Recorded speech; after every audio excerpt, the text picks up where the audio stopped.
গ্রামের শান্ত সকালে রাজু একা ধান ক্ষেতের মধ্য দিয়ে হাঁটছিল। কৌতূহল তার চোখে ভাসছিল। হঠাৎ মাটিতে কিছু চকচকে জিনিস দেখে সে খুঁড়ে তুলে পেল একটি ধাতব বাক্স।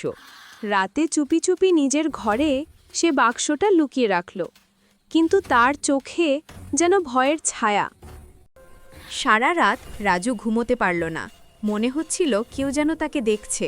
তার মনটা অস্থির হয়ে উঠল। পরের দিন গ্রামে এলেন বুড়া মহারাজ। তিনি বললেন, সততা হল মানুষের সবচেয়ে বড় সম্পদ। তার কথা রাজুর মনে গভীর দাগ কাটল। সূর্যাস্তের নরম আলোয় দাঁড়িয়ে রাজু ভাবল, এই ধন আমার নয়, এভাবে আমি সুখী হতে পারব না। অবশেষে রাজু তার বাবার কাছে বাক্সটা ফিরিয়ে দিল। মুখে ছিল অনুশোচনা আর সততার আলোর ঝিলিক। বাবা তার মাথায় হাত রেখে বললেন, সাহস করে সত্য স্বীকার করাটা সবসময়ই বড় কথা। ধান খেতে দাঁড়িয়ে রাজু প্রথমবারের মতো মন থেকে শান্তি অনুভব করল, যেন বোঝাল সত্যই তাকে মুক্ত করেছে।